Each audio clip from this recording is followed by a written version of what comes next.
What's up, y'all? My name is Ian Edwards, and welcome to the Soccer Comic Rant. And we want to wish you a merry, jolly, happy Christmas. Enjoy yourselves, have some fun. I hope your football team is doing better than mine. You probably did better against my football team if you are feeling good. But we're going to get into all of that. We're going to get into the Boxing Day games and what happened this week. Disaster. United lost. We're going to talk about Arsenal, Liverpool, and Villa, the two teams at the top of the table. None of them won it.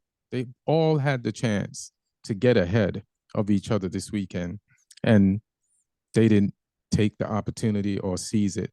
And we'll go through the difficulties that all three teams had. Chelsea, man, like sometimes I wish I wasn't a Man United fan, but I definitely don't wish I was a Chelsea fan. They lost again today, and Lee's here. He's going to talk about Southampton and the championship. They won again today. So, give it up, everybody, for Lee Santa Hudson, Southampton fan, stand-up comic. He's got all Christmas colors and and jerseys on and in the background. If you're listening on the radio, you can't see it, but it's a full festive over here. What's going on, fam? I'm good. It's technically Christmas here, so Merry Christmas, everyone. I've been wrapping presents this evening. I got presents right here.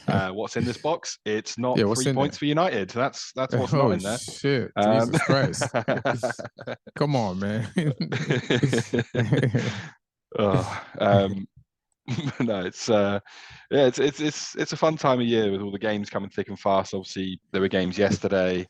There was one game today. There's more games coming the day after Christmas on Boxing Day. There's games the day after that, the day after that. So Don't yeah, remind me.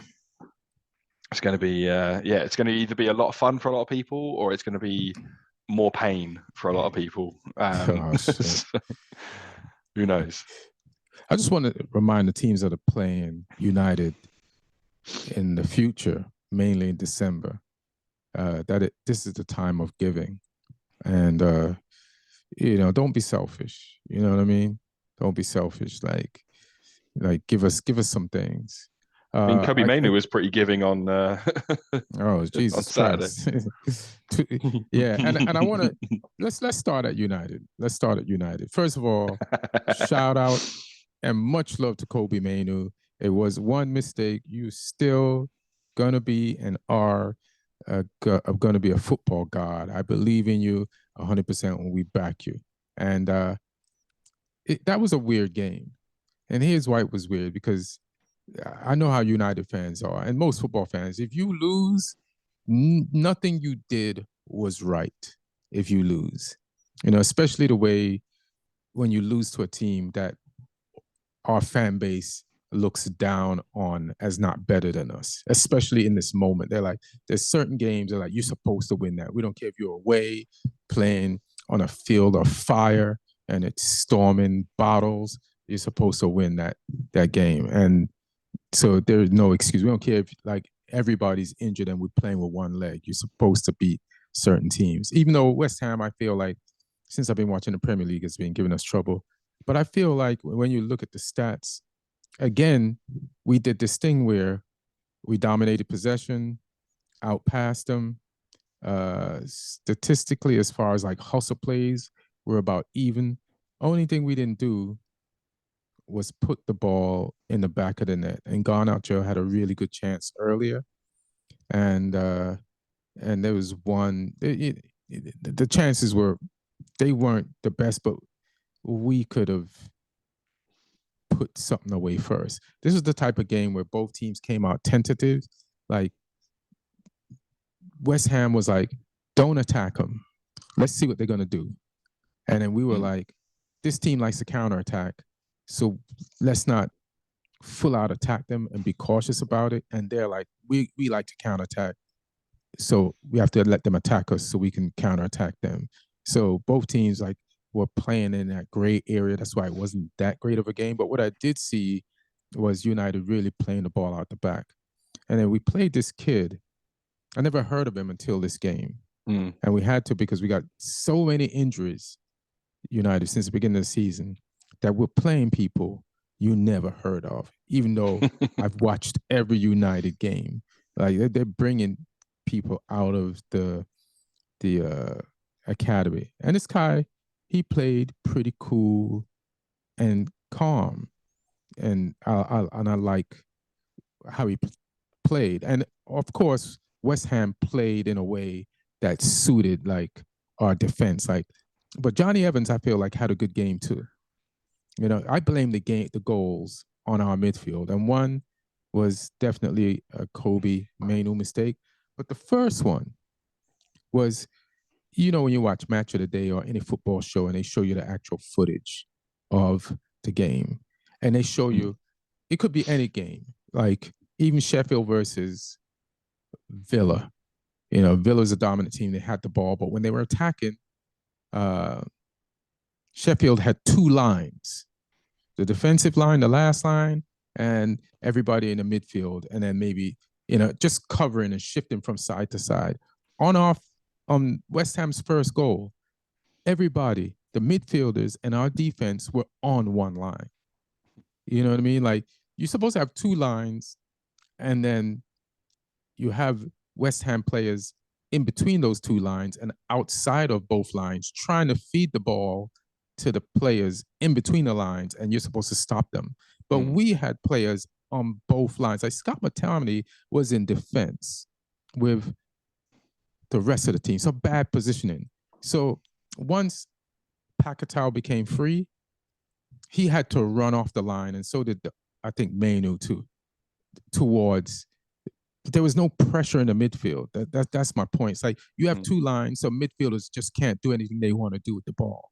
You can't just be on the same line as your defense. So a midfielder has time to make the pass that they did. So I blame that first goal on our midfield because it's just bad positioning. Where's the order, the defensive formation to prevent a pass like that, to stop a midfielder from having the time and the space to do that. So once Paquetá ran out of where he was into that space, there was no pressure on him. He could make that pass all day to Bowen. Credit to him though, it was a great pass. I feel like the time and space he had, Santa Claus could have made that pass, bro. No, I think it was on the bounce. It was on the outside of the foot. It was no look as well, and he had to see that Bowen was making that run as well. Like because Bowen sort of ghosted in past that line of defenders. He timed it well as well. He stayed on side, and then his first touch was good. I mean, he got a bit lucky with the ricochet off Onana. I thought like his first finish was poor. But he just got lucky that it came back to him and hit him and went in. So I guess when you're United and your luck's out, It's not happening for you. But yeah, I thought West Ham deserved a bit of credit for that goal because I thought that they crafted it nicely, even though you did make it a little bit easier for them than you would have liked. But I still think Paquetá had to execute that ball, weight that ball, and spot the run as well. So. He's on fire at the moment as well. I mean, he got 2 assists in this game. He got 3 assists, I think, against someone in the previous game as well. So he's really in good form right now. Yeah, and speaking of form, our forwards have terrible form. And I've said this on the podcast before. I said it to Lloyd. It's like I'll give Anthony some credit. He does do his job defensively. But offensively, even though that chance that I mentioned about Garnacho, that was all Anthony that created that chance. Besides that, he just gives the ball away. And then sometimes he has very simple passes that he could make, and he refuses to make them. It's like an easy pass is kryptonite to him. Like, you play wide, and you have a fullback that's going to overlap you. And when they overlap you, why don't you pass the ball to them sometimes so that if you're not going to cross the ball, they can cross the ball. And he just takes the ball in the middle and loses it on a regular basis. It's like you can rely on him to take the ball in the middle and lose it, just the same way you could rely on a Rolex to tell you the right time every day. It's just bananas. So we're losing the ball there. Garnacho's kind of like the opposite. Like he'll go wide, but he won't necessarily get the ball in. He'll, he might win a corner. He might get the ball across once, but sometimes he just loses it out there in a physical battle, or then he has to come all the way back, which is fine. But the wide guys have to get us some results. And you have the guy that's just standing in the middle, just waiting for a bus that never comes. Yeah, I mean, And I've just looked at the stats for Anthony, mhm, and you just said about wingers, and attacking players, you need output. You need mhm. something like they need to be, making an impact on games. So Anthony has played 14 Premier League games, 4 Champions League games, and 1 Carabao Cup game. He's played 1,168 minutes in total over those 19 games. He has got 0 assists and 0 goals. Oh, I know. I've, I've watched those 0 assists and 0 goals the whole season. Yeah. Let me tell you something, man. Some people might say Anthony's not consistent, but he is, but not in the way you want him to be. It's like, Oh. oh man, it's a tough watch. My thing when I watch the game is like, first we used to get accused of not hustling. Now we're hustling, but no, Yeah. now to where? To the middle of the pitch. Yeah, And that's about it. You expect more for £85 million outlay on a guy. You need someone that's going to be changing games for you if you're going to be spending that sort of money. Yeah, and I don't know if this is like Murphy's law, like when everything just goes wrong. Anything that could go wrong goes wrong. Like his court situation, I feel like it has to be having an effect on him on the pitch. There's no way that he's just naturally this bad, and he's a very emotional player. You could tell, just by the way he plays. So it's just, he just can't play straight because his life ain't straight right now. But we have the issue with the kid from Germany. He hasn't played for so long. I can't remember his name. What's the guy that won't apologize Sancho? to Ten Hag? Sancho, yeah. Yeah. See, yeah. So he's dead to you already. He's dead to me already. See, that's another thing. It's like when everything can go wrong. Like, first of all, we shouldn't even have pushed for Anthony when we couldn't get him. And I guess that's easy to say in hindsight because last season, he helped us. But one of the things that I always say is the whole preseason when Ten Hag first got there, we had Sancho on the right in preseason. And then Anthony gets there and we take Sancho off the right. He never plays on the right, even when before the argument and the disagreement with Ten Hag. So it's just, we just didn't need to spend that money, especially when you look at how he plays now. I'd rather we just never spent that money. Then Mount, I forgot we bought Mount in the summer. That's how injured he's been. You ever forget you had a player? Donny Van de Beek. It's just Ahmad, and then it's just a crazy time. Like to spend the money on Varane and Martinez and to know how good they are and to not even have them. And I don't want to go to the injury list because every team has injuries and I'm not accepting these excuses. Something's definitely off with Marcus Rashford. Something's definitely off. There's a lot of people saying Garnacho's not doing anything. Why are we starting him? But those are the same people that said Rashford isn't doing anything. You can't keep starting him because he won't be motivated to do something. So that's why Garnacho is starting. But Garnacho is so young, like the flashes that he shows you are amazing, and then he scores wonder goals, and then you're like, all right, let's play him because he can do it all the time. And it's not, nah, not yet. Not yet. So, Yeah, yeah, that it's, 1v1 it's, chance showed that he's still not fully consistent. mm-hmm. So, yeah, man, it wasn't great, a great result, you know, it wasn't a great result. It's like you said before, though, like you're not scoring enough goals at times, and yet you have all these players who could be making an impact, but for whatever reason they're not. Obviously, Rashford's off the boil. Like I say, Anthony's had issues. Greenwood had his whole stuff.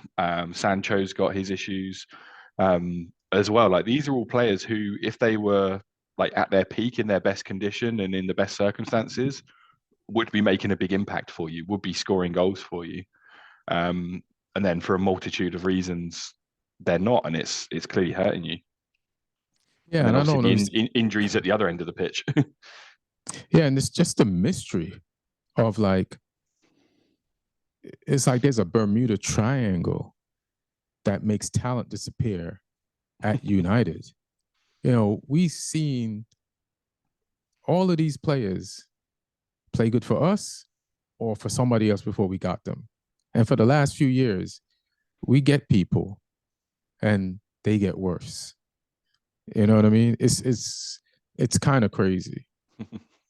Another crazy thing about United is there's a lot of paradox and a lot of oxymoronism going on because you know, when people criticize United a lot, I think about like, all right, let's think some positive shit. And then, do you know that every United coach, permanent United coach, besides Moyes, right, has taken us to, and the last 10 years, everyone say United has done bad. But every permanent coach that we've had at United, besides Moyes, has taken us to a final. Even Ali took us to a final. We don't remember that final because we didn't win it. But that final took, we were 11 penalties in for him not to win that. But Mourinho, Van Gaal, Ali, and now last year, Ten Hag took us to 2 finals. So I don't know what's going on. There's some stink or something. I don't know what it is. This is beyond football. This is beyond like the obvious mistakes that Ten Hag has made. This is more powerful, whatever's going wrong, than the good things and positive things that he's brought to the club. Like, it's just, this is supposed to be a bad time for us for some reason, and that's happening. And that's all I can say, United fans. It's just, for some reason, the universe is like, this is United's rough time. And no matter what you do to fix it, I'm going to break it for whatever reason. And that's all I can explain our results. So I'm going to just, I was, and even to the point when I say, hey, I'm going to watch United just to enjoy Mainu. And then the universe is like, well, I'm going to make Mainu mess up. It's just bananas, bro. Unexplainable. Well, maybe Jim Radcliffe and Ineos are going to fix it. How dare you? There's these attacks. I tell you Merry Christmas, and you just attack me. Hey, he might. Who knows? It can't get worse, can it? Well, this whole thing, right? So he's supposed to operate the football part, and the what are their names? The guys that own United, the the Glazers. The Glazers, right? They're gonna still operate like the financial part, like getting sponsors and all that stuff, which they're good at, like making the club make money. They're really good at that. So, but I was talking to Lloyd, and he's like, yeah, now they just made, he's gonna be the excuse when we do bad on the pitch because that's the area he's in charge of. So now you can't be like fucking Glazers. No, it's Ineos.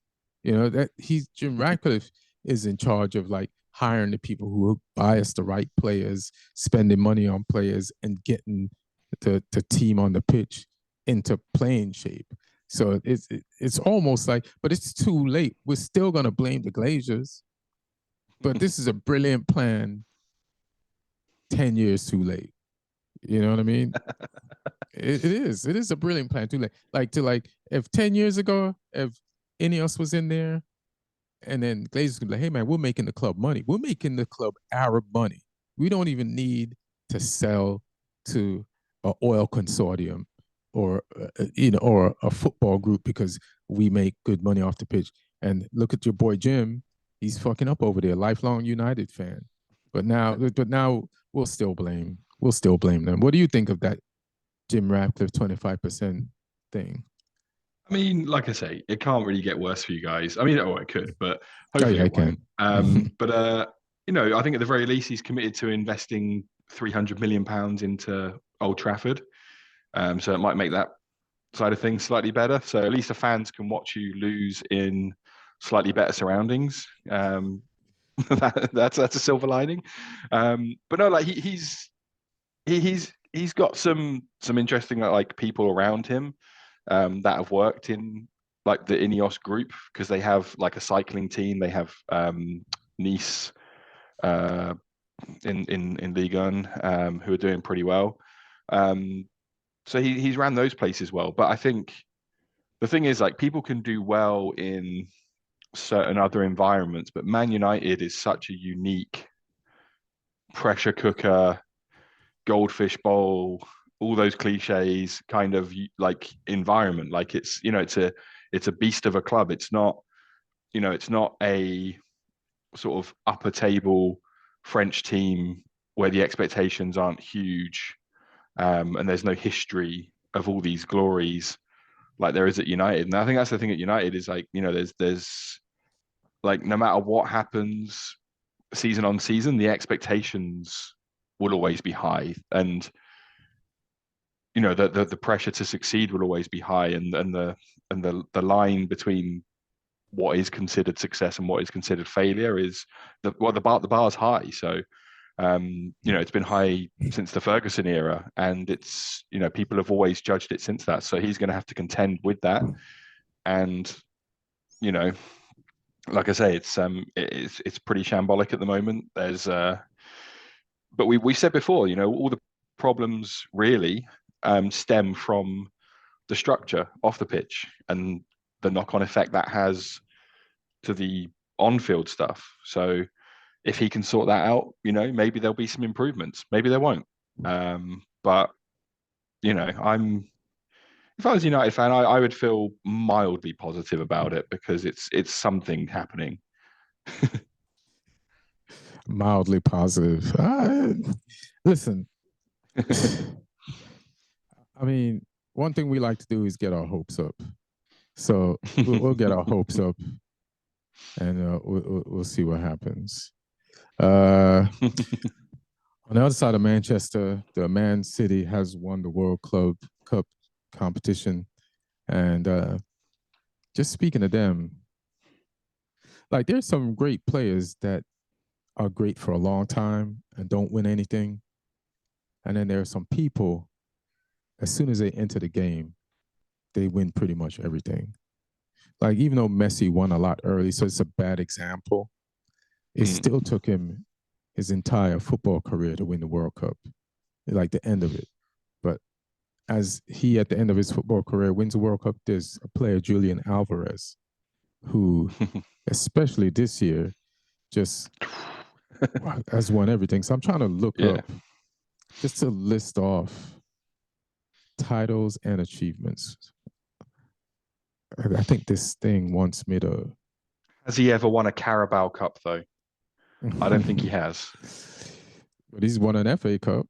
He's won a treble. He's won a World Cup. He's just won a world club championship. Yeah, he's got everything. He's won the England championship, Champions League, World Cup winner, Copa America, under 20 World Cup participant. This motherfucker's a good luck charm of football. Basically, he's run a Recopa Super Sudamerica winner. He's a Copa Libertadores winner. This guy, it's crazy. He's only 23. He's won a career worth of things in the last few years. He's won Pretty more banana. in he's won more in like a couple of years than Spurs have in 100 years. Yes, and he's only played in in English or slash European football in 2 years, or maybe a year and a half, and he's won more than Spurs has won. Jesus Christ, this guy, man. I mean, he might Speaking not of have. Spurs might have won a lot of shit back in the old days, but certainly in recent in recent definitely history, anyway. recent history, did you see that joke that I put in the group about Harry Redknapp? Harry Redknapp getting an electric bill from Spurs, Oh and yeah, the it's last person to. for £18,000, and he's like, "Hey man, I haven't worked at Spurs in decades. Like, why do I have an electric bill from Spurs?" And he said, "Because you were the last person to be in the trophy room and left the light on," which was a very long roundabout way to hit Spurs. But yeah, speaking of those son of a bitches Spurs, they won again, and yeah, man, I want to hate them for the fun of hating them, but they Yeah, play good. yeah. Like they play good. It's entertaining. Like they were playing Everton, and I'm rooting for Everton because you know, just of their situation, the 10 points, like they are the underdog of underdogs, and they've been doing Mm. good under Daesh, and I've been like, you know, trying to get him to get coach of the year. And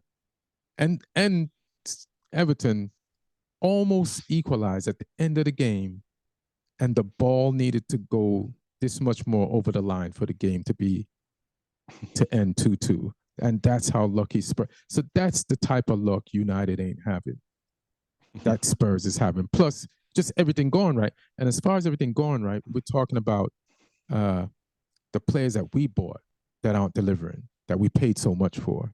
And you talk about how Postecoglou comes in there and there's got these players that we never heard of that are doing good, like Sarr.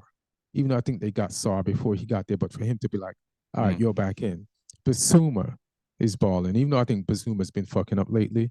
Uh, then you got Davis, who's in for Van der Ven. Davis has been flawless. Like I'm looking at him like, who is this guy that looks like Davis, but it's not playing like Davis, and he's playing central defender. Then, like, this guy couldn't score on the Conti, but then again, you can't. Some blame you can put on Richarlison is starting to score in the last few games, and Son couldn't score last year. He's just leaking. He's just shots fired from the beginning of the season, out of position, in the middle, or back on the left. It's working. It's like he's not bothered either way, and that's tough for some places. Like switch from a 9 to a winger and go back from a winger to a 9 and still operate. And he's just doing. He's the captain, the whole thing, and then I guess the main player I want to talk about is nobody's talking about him, but he was excellent in this game, Vicario, as a goalkeeper. How much have you seen him? And like some goals that he saved this week, they were savable, but even the one on the line with no time left in the game, that was a great reaction. And you could react that ball into the back of the net, but he reacted it out. And I just want to give him his props reluctantly because this guy, it's like, where did they find these people who are doing more than what you paid them to do? That's a part of the amazingness of Postecoglou. Yeah, I mean, and yeah, he's got those players playing well. Just Spurs in general, like they are, because I mean, I enjoyed their loss of form when they had those injuries. I enjoyed it more than most people, but they've turned it around the last couple of weeks, and they're now only 3 points behind Liverpool, same amount of games. 3 points behind Villa, same amount of games. They're 2 ahead of City with 1 game more played, obviously, because City played the the Club World Cup, and they're only 4 points behind Arsenal. So that poor form, it didn't hurt them massive. It didn't put them out of the top four race, which I was hoping it would. And yeah, big credit to them. And yeah, Vicario, I think, has been a huge part of that this season, because I think he came in without much attention, kind of thing. Because obviously it's like they snuck a bunch of players like into the locker room, and then we just found out about them in the last 16 games. Well, sorry, go ahead. Yeah, like there just wasn't much attention, was there? It was very sort of under the radar in terms of transfers. Like, people weren't really talking about it. It's he's come from Empoli in Italy, who aren't they're not a big club. I'm trying to see what the fee was, because I don't think it was much. That's how small the fee was. You can't even find it. Yeah, but I mean, he's 26 years old, so he's a good age for a keeper, because he's got initial 17.2 million pound fee. That's, you could have got 4 and a bit Anthony's for that. No, sorry, he's no, you could get 4.5 for him. Sorry, for one Anthony. Yeah, I mean, it's a really might good be piece a of better business. Outfield player than Anthony. Like, I mean, they got the same amount of goals and assists this season. So hilarious, hilarious. But yeah, I mean, he looks a good all-round keeper. He can play with his feet, which is a big thing in Postecoglou's team. But his reflexes and agility as well, like, he pulls off some great saves. And the defense seem to trust him already, which is a big thing as well. So yeah, really, really smart piece of business from Tottenham there. And like I said, Van de Ven, like, although he's still not back in the team yet, he's been really key for them. And let me try and have a look at how much they paid for this guy. How much does a Van de Ven cost?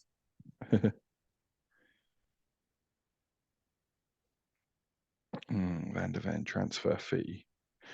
I mean, they paid a bit more for him. It was 34.5 million up front, with a potential 8.5 add-on. But for a good centre back, that's good business still.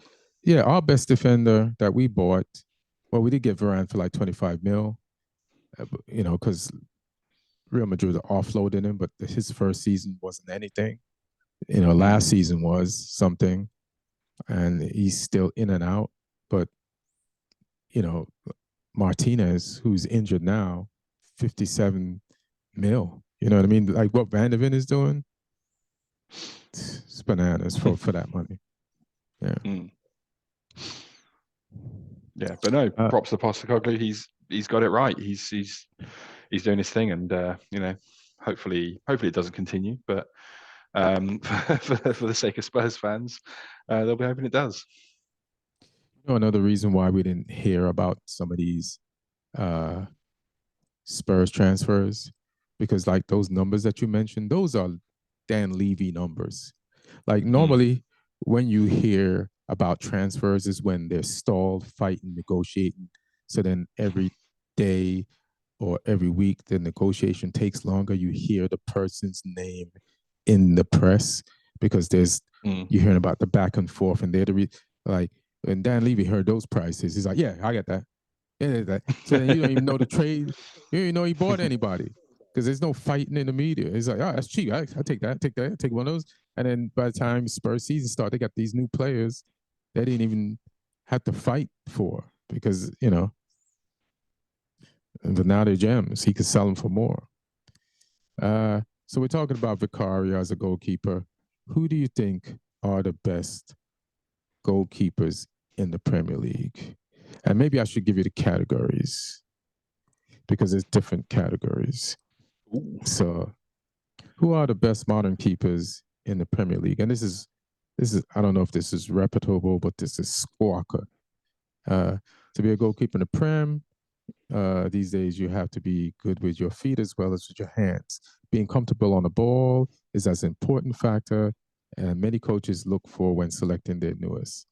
So let me try to slide down.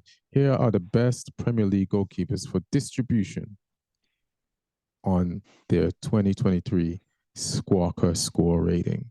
So they just give you 5. Do you want to guess 5 or do you want to tell you?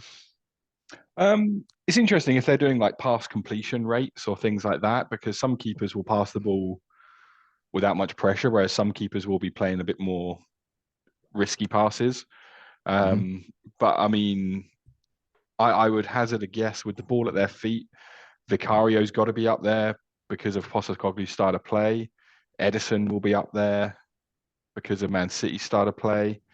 I think Raya, if he's played enough minutes again for Arsenal, again, mainly because of the style of play. I don't know if Onana will make it in just because United have been inconsistent, but I'd imagine Alisson as well and Martinez, all the guys from the top clubs, to be honest. All right, so you got a lot of ding, ding, ding, ding, dings in there with your answers. There are some here and there, but Edison, number 1. Yeah. David Raya, number 2. So as far as Arteta creating doubt in his goalkeeper position, he's right about that fact. Emi Martinez is number 3. The crazy thing about Emi Martinez is in the summertime, Lloyd, who's a Villa fan, was down with getting rid of him, not because he didn't think he was a good goalkeeper, but because he wasn't that good at distribution. And he knew, and, Unai wanted to possibly upgrade at that position. What he upgraded was upgrading the keeper, the same keeper, to being better at distribution. So now, this guy was a standard goalkeeper.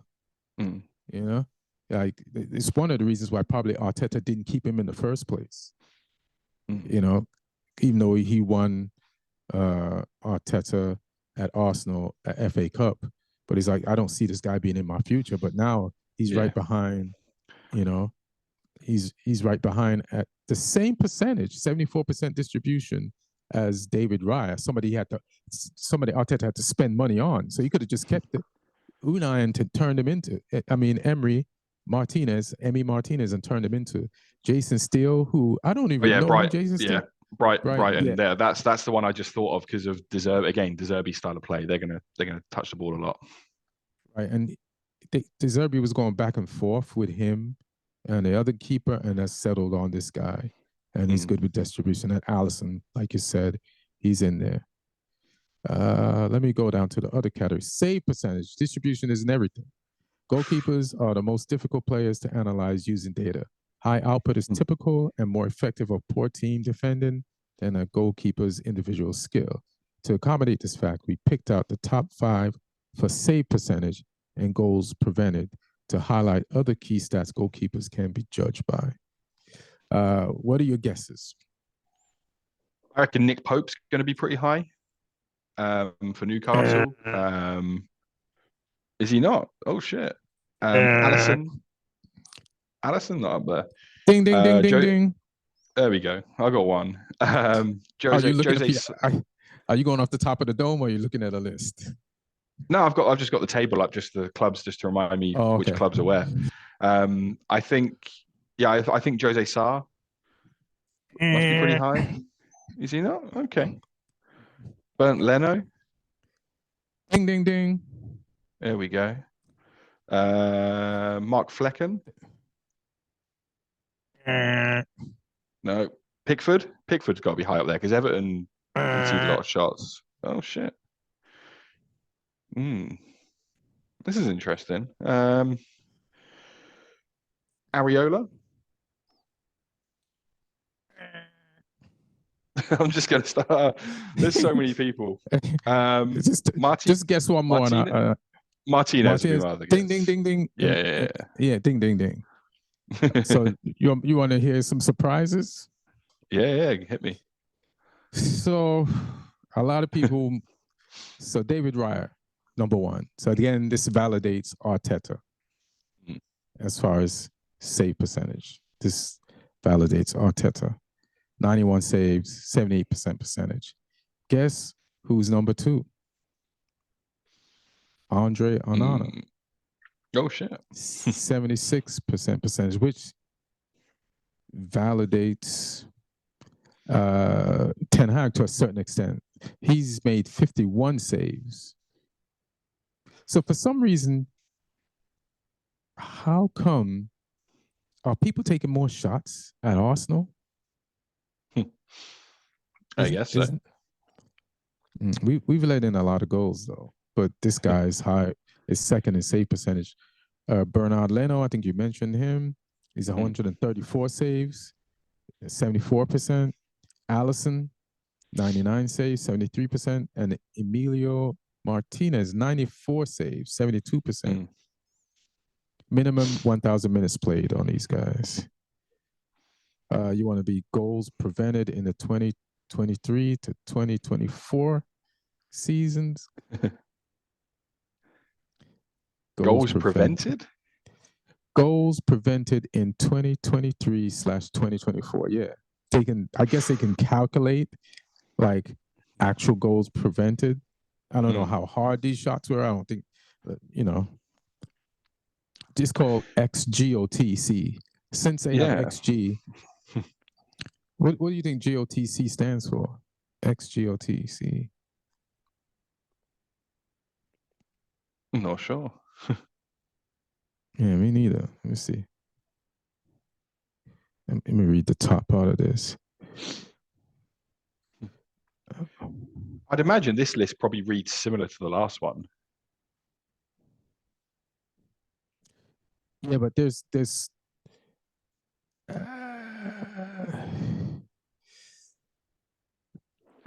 you'd be surprised. There's some. Okay.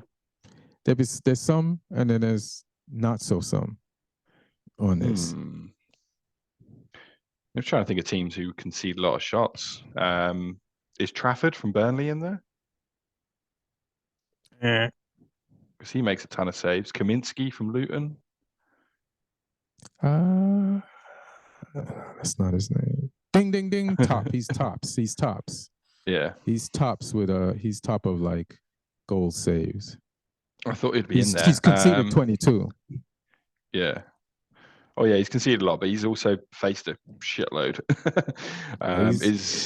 He's in front of a firing squad, pretty much. Yeah. Which makes me think, is Fotheringham from Sheffield United in there? No. Oh shit. Okay. I think Bernd Leno might be back in there on this one as well. No, he ain't in there. Shit. Pickford? No, he ain't in there. Neto? Yes. Ding ding, he's third. You want to know who's second? Yeah. Andre Onana. Andre Onana. Oh yeah, I mean again justifying Ten Hag, picking him. You know what's crazy about the goals, a lot of goals, besides the blatant mistakes and errors Andre Onana's made, sometimes when they score, like when could have scored, the goal could have scored is like typical of the goals that scored on Onana this season. Like they are like so pinpoint, like side netting goals that nobody could save. And I'm like, how is everybody getting the perfect shot off on Onana? It's crazy. Like sometimes it's like that couldn't be saved, but how the fuck are these that couldn't be saved goals being taken on us? So he's also. I feel like Onana's biggest mistakes have come in the Champions League as well, so they won't be included in these stats. I feel like his biggest blunders have come in those games, and he does feel like the sort of keeper where he'll pull off like 10 amazing saves and then he'll have one like absolute shocker, and that's the nature of goalkeeping, is that people remember the shocker. They don't remember the good ones, which I know too well from my goalkeeping days. Hilarious. What's the worst goal you ever let in? I mean, there's all sorts. I mean, you face enough shots, you concede all of them. Like I let in ones through the legs, like the squirming ones. I mean, I've been lobbed, like everything. If you play enough minutes, like you'll concede every type of goal. Like it'll happen to you. It's pretty bad. Yeah, lobbing is the nutmeg of goalkeeping. That's what it feels like. Yeah, it's not good. For me, though, the one that always offended me the most, even though it's not a mistake necessarily, the one that always offended me the most is if someone was able to dribble around me and score. Yeah, that's pretty Because embarrassing. that felt pretty personal. Man, I don't even need to shoot against you. I'm confident enough that I can dribble round you, even though you have the use of your hands. Most of the time in that situation, I just foul him. I was like, I'll take my chances with a penalty instead if I don't get sent off. That means you're putting the penalty on somebody else. Like, hey man, I stopped him once. Now it's your turn to stop him. Good luck. They had this list of wingers on this thing. Top 10 defensive midfielders. Let me see. But let's not do it. So let's talk about the Arsenal. They're showing these wingers on, and then none of them are United players, of course. But so Arsenal versus Liverpool. Big game of the day. Yeah, it was a good game. What did you think about it? Yeah, I think it's one of those ones you get excited about when it's on because it's you're in for a high quality of football. Just an interesting battle between two teams trying to take the lead into Christmas in the league. And yeah, I thought it was an interesting game. Like Arsenal came out the blocks quick. Get in at Liverpool and obviously scored the goal off the set piece, which they looked bright. And then Liverpool got back in it. There was the before they equalised, there was that sort of weird incident in the penalty box with Salah and Odegaard, where the ball sort of jumped up off of Odegaard's arm. I've never seen a situation like that before, so it's kind of bizarre. Like one to try and call because it was accidental, but I could have understood if they'd given it as well because if it hits the hand in the box, then there's a chance. But yeah, I mean, obviously credit to them. They carried on until they got their goal. And I think it's one of those games where looking at the stats, a draw feels really fair because both teams had 13 shots. Arsenal had 2 on target. Liverpool had 3 on target. And possession was 51-49 to Liverpool. So everything was just really close in this game. I think Arsenal could have pinched another goal if if Saka had been a bit more composed. 1v1. He sort of got a bit nervous, and Alisson's for me like one of the best 1v1 keepers in the world. He always comes out quickly and makes that angle difficult, and he puts panic into players. And then even when the ball broke for Martinelli, he didn't try and back off to his line. He stood firm like in front of him and made him miss that shot, in my opinion as well. So yeah, he did really well there. And then I feel like it just sort of calmed down a bit second half that game. And yeah, it would have been nice to see a winner there, but the draw leaves Arsenal top, which is interesting going into Christmas. Yeah. One thing that amazes me about Arsenal, and I think it amazes me about Arsenal because we don't do it. And how fast they start. How does Arteta on it? Because you could say whatever you want to say to players. Sometimes they do it and sometimes they won't. And sometimes but since last season, win or lose, like that team starts out like they're in a game. They don't have to be reminded. Like they most likely will be waking the other team up if the other team doesn't realize it. Or even if the other team is prepared, they'll make them look like, oh, you ain't prepared for this. Like it's like a storm that just came out of nowhere with no forecast. We didn't expect it to rain today. Like Arsenal's in town, and even at Anfield at home, they're like, hey man, we gonna make you feel for the first 5 minutes that this is a road game for you. And they jumped in some Liverpool ass, and they just do it everywhere they go. It's pretty impressive to like have cocaine in the water bottles. That's what it is. Oh, okay, all right. All this time I'm thinking it's good coaching. All right, I knew it. But speaking of chances, that Trent Alexander Oh Uh, yeah, I uh, forgot about that. The one at the end off the bar. at the end, yeah. Yeah, The the 5-on-1, 6v1 yeah, or yeah, whatever it was. Yeah. all red break. You know what I'm saying? The red, like there hasn't been Oh, I a forgot about charge that. like that in red since Russia Yeah. got into Germany in World War II. That was yeah, and like it was, and Salah, who's normally a cool and composed person. Sorry, didn't even know which one of the people breaking to his Yeah. right he should pass it to, and he did enough to get it to Trent, and you know, the broadcasters have been very forgiving over here. There's like there must have been a bobble, and even on Match of the Day they mentioned that bobble like right before Trent hit the ball. So and the ball hit and you know if you hit the post, even if it should have been a goal, people forgive you. They just don't forgive you if you don't get it on goal or Mm. wide, you know. But yeah, he could have like faked the shot, stopped the ball, and put that in the net. Like that was a break. Like Yeah. they all charged out. But Salah kind of like it looked like he looked like me when I get to like a buffet where there's loads of choice. I'm like, oh, where do I go? yeah, it's hilarious. It's like, yeah, before you get to the buffet, I'm gonna fuck this shit up, and then when you get there, you're like, uh, yeah, that would be me in a harem, like. I don't know what.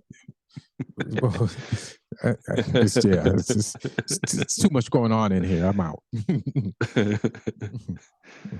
This is fine, but thank you. This is bye, ladies. I'm gonna make the wrong choice. Yeah, too much choice makes you make the wrong choice sometimes. Yeah, yeah. But yeah, about the game, I think the result is like where these teams are, and we won't really like. We know they're good enough to be in the top four, but we don't know if they're good enough to like win the league. And so the results were like that for both teams this weekend, and also for Villa. Even though for Villa there was a goal that was taken away from them, and I want to talk about that goal against Sheffield. So the Jamaican kid scored, and in the build up to it, there was a corner, and the goalkeeper was held down by a Villa player. But that Villa player was also being held by a defender.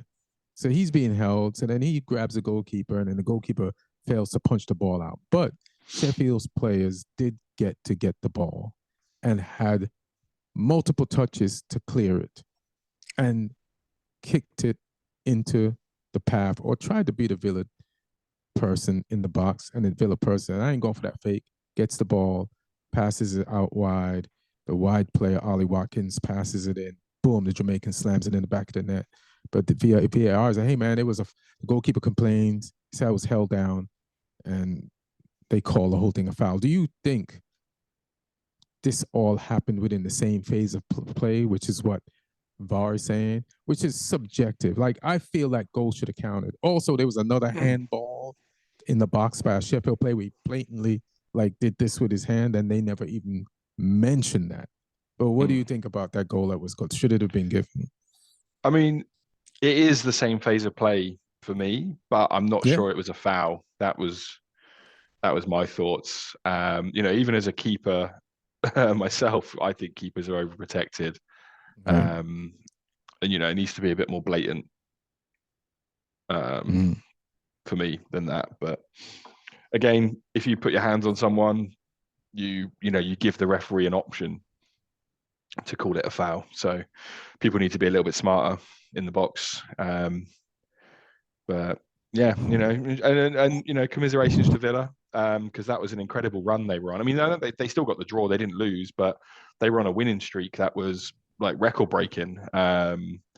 So it's I'm pretty sure most Villa fans ahead of that playing Sheffield United were thinking, well, we're definitely gonna, we're at home, we're playing the team that are bottom, we're definitely gonna keep this going.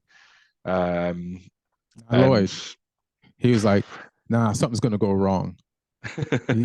He's like, something's gonna go wrong, and he was right, because a player that they sold to Sheffield, Cameron Archer, their own player, who they have a buyback clause, scored against them. And he didn't celebrate, as he kind of did, but he kind of didn't, but he kind of did celebrate. But yeah, something went wrong. But Sheffield United, they're looking more solid under Chris Wilder. The returning manager. So yeah, good call from Sheffield United to try and get him to refire the glory days. But they certainly look more competitive. They look more in the game now each time that they did under Heckingbottom, the previous manager. So they're a little bit more competitive. I think it's too little, too late for them. I think they'll that they might get off the bottom, but I still think they'll finish down. But it's getting interesting down there now with Burnley and Luton both won this weekend. Luton really big win for them at home to Newcastle. They got that they're like they're like someone who has taken in old pieces of furniture and shined it up and made it new again with Townsend and Barkley playing well for them. They've rehabilitated those guys, because I thought both of them were done in the Premier League. I thought they were their careers had sort of dropped off, and then Townsend scored the only goal of the game for Luton, and Barkley hit that wonder hit from 30 yards that crashed off the bar. Yeah, they're looking like if they carry on playing like this, they got a chance. And Forest, they're panicking. They fired the manager. They got Nuno in. They're worrying. It's interesting. I feel like Forest was ripped off. I feel like that foul, the second foul on Bali. Oh, it wasn't even never a foul. Yeah, never a card. Yeah. So to get a card, it has to be a foul. And if it's not a foul, then there is no card. All ball. And what do you want him to do? Just stop in mid tackle of the ball and just And it was unreviewable because it was a second yellow, not a red, straight red.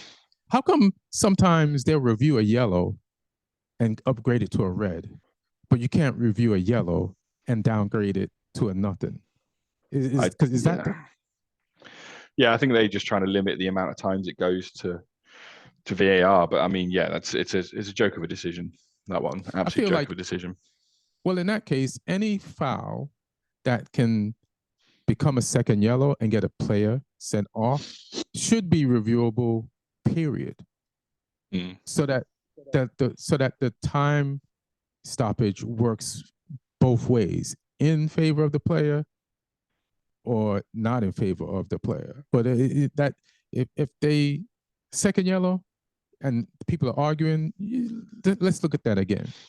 But and I feel like that robbed Nuno of at least a tie, because they went ahead 10 men down. They tied it 2-2, 10 a man down. So they were still in this game. So that's good for them, but you need the results. And speaking of teams that grab shiny pieces, you're talking about Sheffield with Townsend and Barkley. And Barkley, it's the greatest time to have Barkley, because he knows this is his last chance. You know what I mean? He was in another country. Barkley's a guy that always had the gifts, but would never focus for an extended period of time. Now he's I feel like football has his attention because it's his last chance. So you might see the best Ross Barkley you've ever seen for an extended period of time. I hope, because I never trusted him because he was never focused. But also Forest, Forest has a ton of Ross Barkleys. You know what I mean? Last year, they bought every Ross Barkley in that ever used to play somewhere in the Premier League. I haven't seen him this year. He must be injured. But they had the Spurs guy. Aurier. I haven't seen him. And he was their captain last year. But they have Aurier is just the French Ross Barkley, you know.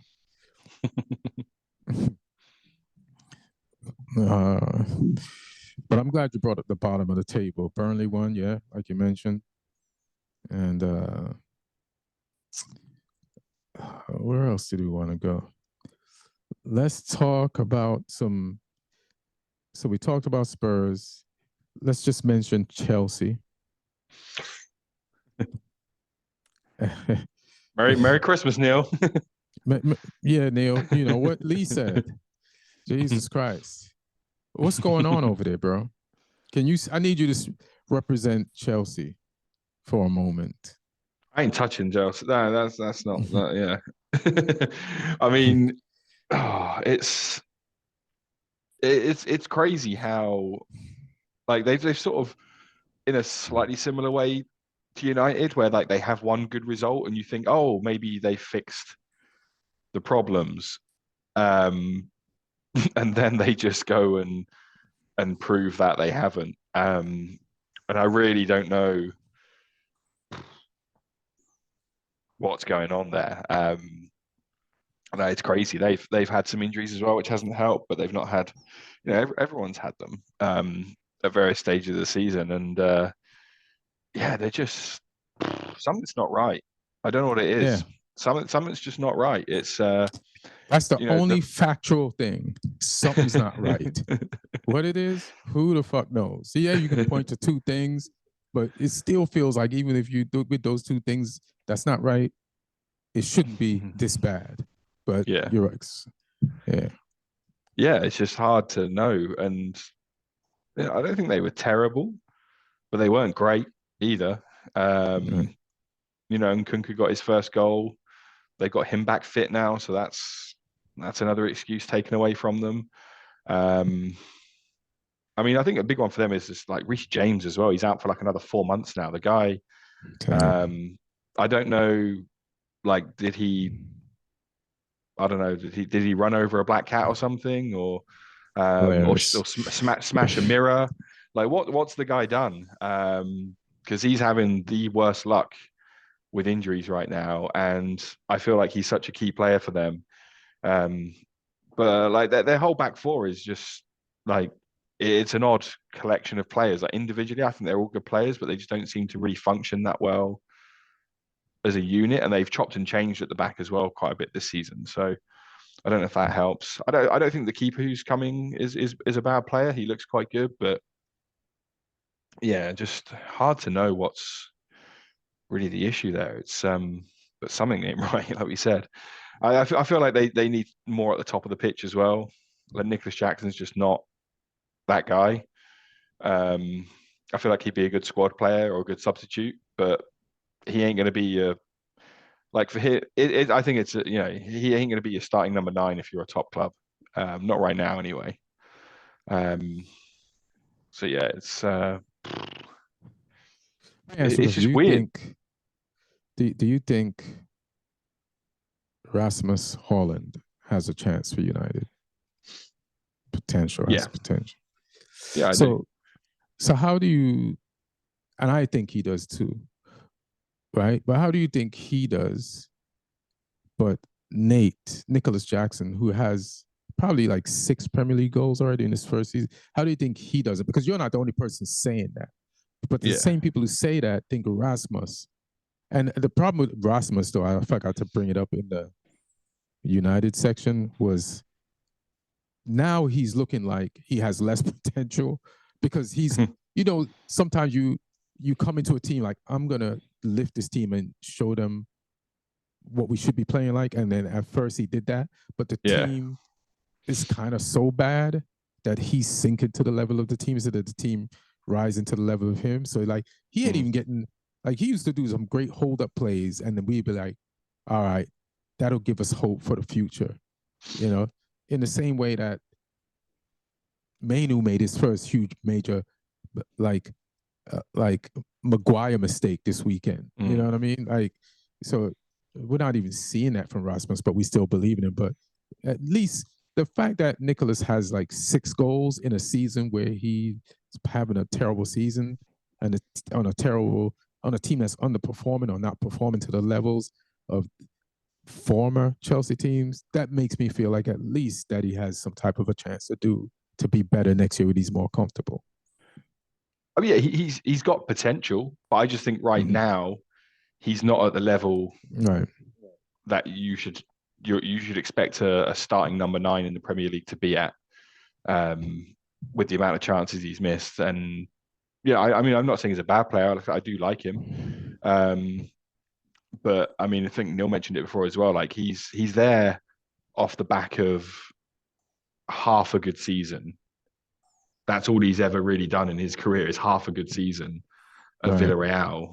Because before he had that half a good season, Southampton and Bournemouth were looking at him last year. Like he was meant to be one of our January buys. We were trying to go for him. Bournemouth were trying to go for him. He got injured and failed a medical at Bournemouth, I think. And then he stayed at Villarreal, ended the season strong. And then Villarreal conned Chelsea for a bunch of money. A bunch more money than we or Bournemouth would have paid for him. So yeah, I don't know. It just kind of feels like he's still very, very, very unproven, and he's a little bit of a flat track bully. He got the goal against Tottenham when Tottenham were playing their ridiculously high line with 9 players. So a bit more context behind some of those goals. right Højlund, I just feel like he's a little bit more proven. Like he had a whole good season at Atalanta in Serie A. He had a good season with Sturm Graz in Austria, which is admittedly a lower level. And he scored goals quite consistently internationally for Denmark as well. So I feel like he's a little bit better. But again, he's someone who he's only really shown potential. I haven't really seen him show any consistency for United yet, which is a similar situation to Jackson for sure. Right. Yeah. I feel like everybody, I feel like Rasmus Højlund, because there's been stats that they put out that don't make him look good, but he has passed, despite the stats, has passed everybody's eye test. Yours, mine, and everybody else's. And that's one thing, like nobody, even Craig Burnley, who it feels like he loves to bury United, will not shit on Rasmus Højlund. He'll say he's just say he's young, but even he sees the potential. What next? So what does Southampton do? Oh shit, we won again. We are on a 15-game unbeaten streak right now. We went and played QPR, who've been playing pretty well recently. They changed their manager. They were struggling, and then they've been doing a lot better. So it wasn't going to be an easy game going and playing away there. We won 1-0. We had some other good chances. But yeah, we got the 3 points. We're currently level with Leeds. We're with their third, we're fourth because of goal difference, both on 45 points. Leeds this weekend, they smashed Ipswich 4-0, who are above them in second.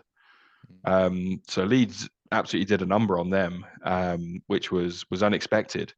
I don't know if that will signal the slip of Ipswich maybe, to come back down and give us and Leeds a chance of getting that second place. They're still 7 points above us both. So there is a gap there, but then Leicester won again. Leicester keep winning. Leicester is 6 points clear of Ipswich. You sound frustrated. Yeah, because I think, we were in a similar position to them when we went down. We tried to get their manager first. Maresca from Man City. We tried to get him, we tried to get him last season.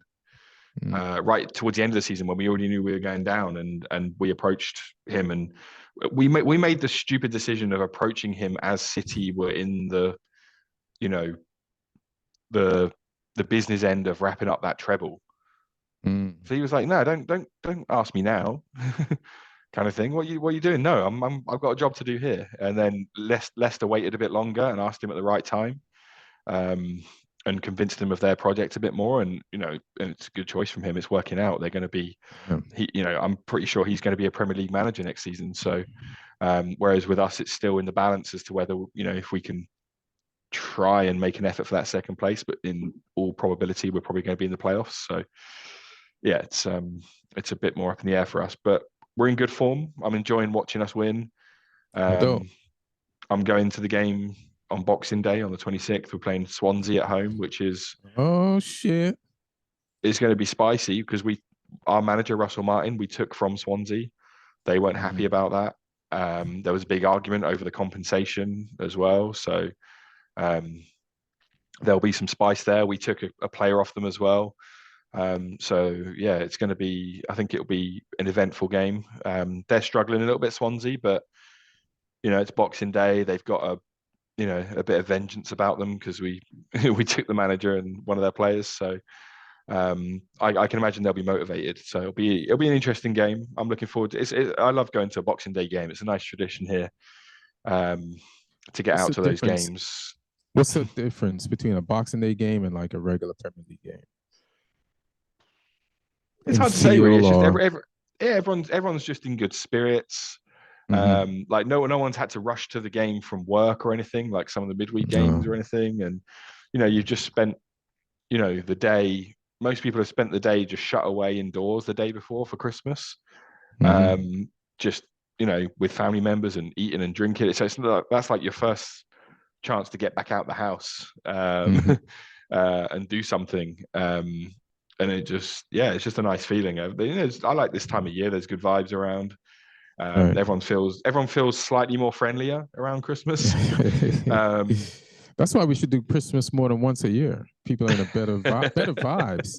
If you can expand the vibes, why are we doing this once if it's good vibes? Come on, man. Yeah. So yeah, everyone will be in a good mood until the first goal goes in. Then someone's mood's going to be ruined either way, or the first bad refereeing decision or something. The Christmas cheer will only extend until the first incident in the game or goal, and then people will be feeling other emotions. Yeah, I wonder what's going to be the first refereeing decision this Boxing Day to ruin Christmas or kill the whole Christmas vibe. Speaking of the games coming up, like, what do you think? Let's just do the Boxing Day and the day after Boxing Day fixtures, 27th, 28th, and 26th. Like, who's got the toughest game? Is it Man City Everton? Everton just lost barely, minimally to Spurs, and Man City just coming back with their Club World Cup, traveling, hangover from having a trophy. Arsenal, West Ham. How about Brighton, Tottenham? Brighton, Tottenham is tough. Villa, United. I'm afraid to even. What do you think? There's a lot there that I think will be interesting to watch. I think United Villa, that I'm going to be tuning into that one when I get home from the Southampton game, because that one's on later on in the day. So I think that'll be a really intriguing game. I think Sheffield United Luton will be interesting as well, just because it's a relegation battle. I think Brighton Tottenham will be probably the most like aesthetically pleasing game to watch. Just because it's going to be a real battle for possession, and who wants to dominate the ball. I'm from a tactical point of view, I'm really looking forward to watching that one. Everton Man City will just be fascinating because let's see if Dyche can Dyche Man City. He's been a bit more adventurous with the ball at Everton than he was at Burnley, but I feel like in this game against Man City, he's going to have to pull out some of those old Burnley tactics, those old those old dirty tricks and set pieces and just trying to be horrible in that game, because Man City coming back riding high, like you said, they won the Club World Cup, and also they need to get a win. Man City as well, they need 3 points in the Premier League so badly to put them back into the mix of those clubs up there, because if City slip up here and Arsenal go and win again and Liverpool get a win, like the pressure's really gonna start mounting. I feel like they're not quite in that critical zone yet, but if they slip up a couple more times and the other teams stay consistent, like it starts looking interesting. Yeah. Yeah, those are really good assessments on all those games and why, and you'd like to watch them for all those different reasons. I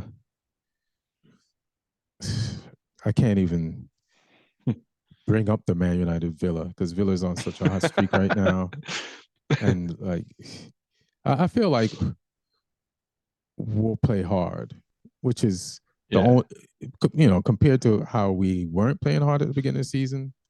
I'll take a we'll play hard, but yeah, I Villa's just so determined right now. The only thing with Villa is, and this happened during the Sheffield game, but I don't think we have the type of players to. We just not. There's just something not. Even when the stats back up that we had the ball and that we obviously it doesn't look like we did, but I kind of notice it. Like I don't think everybody else does, but just to go back to the Villa Sheffield game, the issue with Villa, whether they beat us or not, you beat Man City and you beat Arsenal, the number 1 and number 2 team from last season. So when you do that, now the target is on your back. And I feel like that's how Sheffield played them.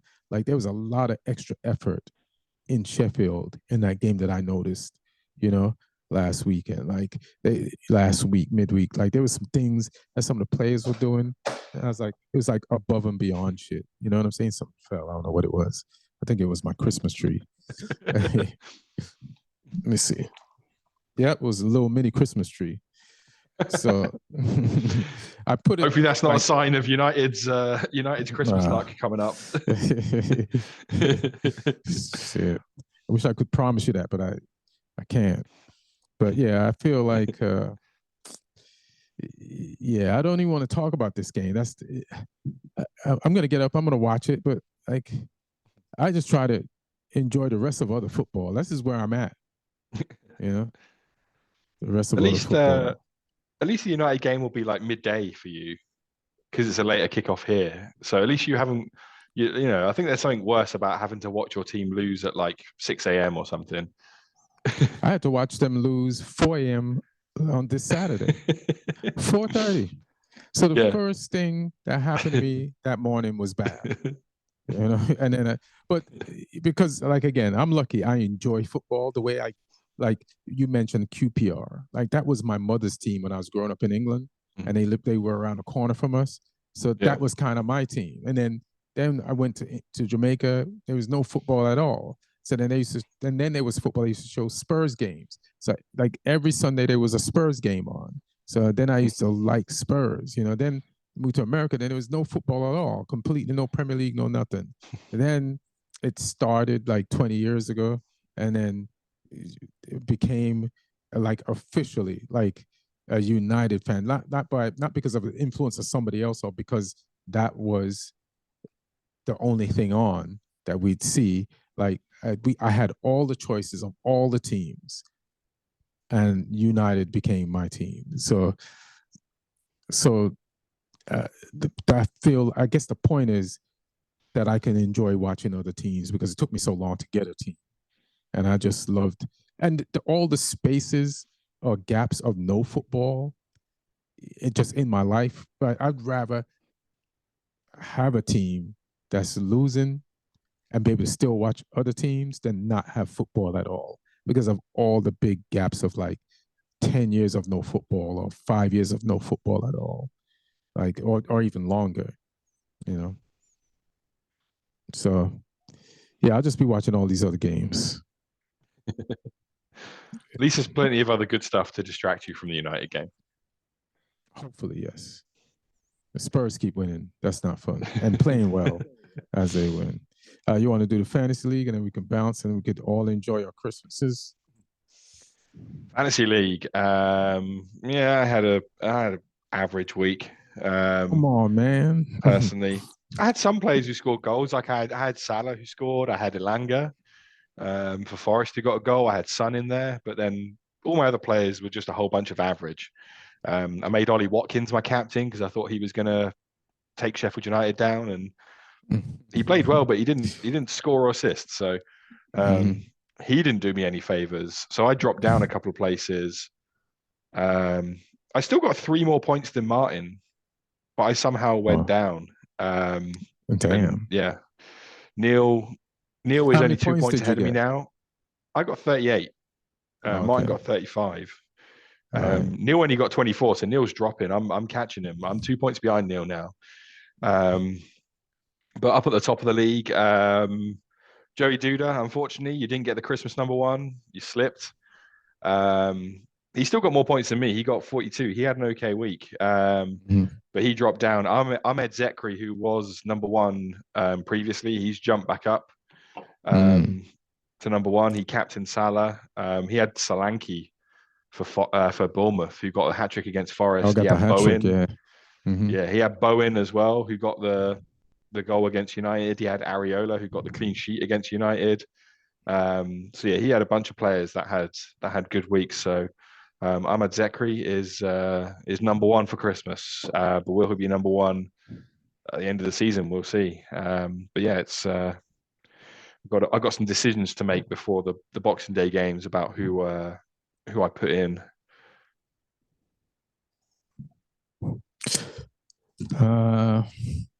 Yeah, I'm glad you brought up Solanke, because even before we played Bournemouth, I was like looking at him. I've always been looking at Solanke and Billings as like low-key just players with great touch.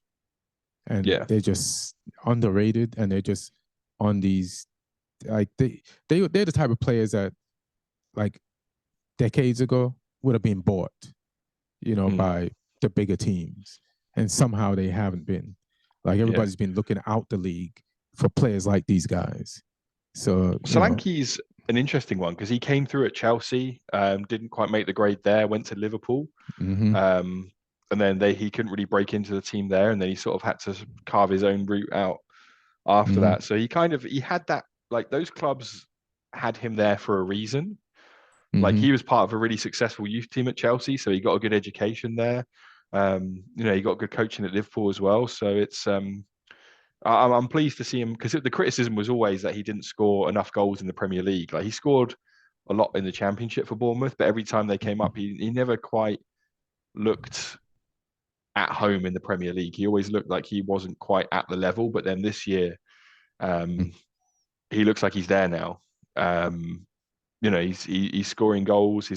He's a good target man as well. His link-up play is really intelligent. I know. I found out a few weeks ago. But I knew before that, though. Yeah. But I think that's what's good for some players, where, if they can't quite make the grade at a young age at those big clubs, go somewhere like Bournemouth and learn your craft and figure out how to become a player at this level. And then, who knows? He might get that move back to a larger club. He's 26, so again, he's at a good age. He's got that experience now of playing sort of regularly in the Premier League and scoring Premier League goals. So, who knows where his next move will be after Bournemouth? But it will definitely be higher. Yeah, he's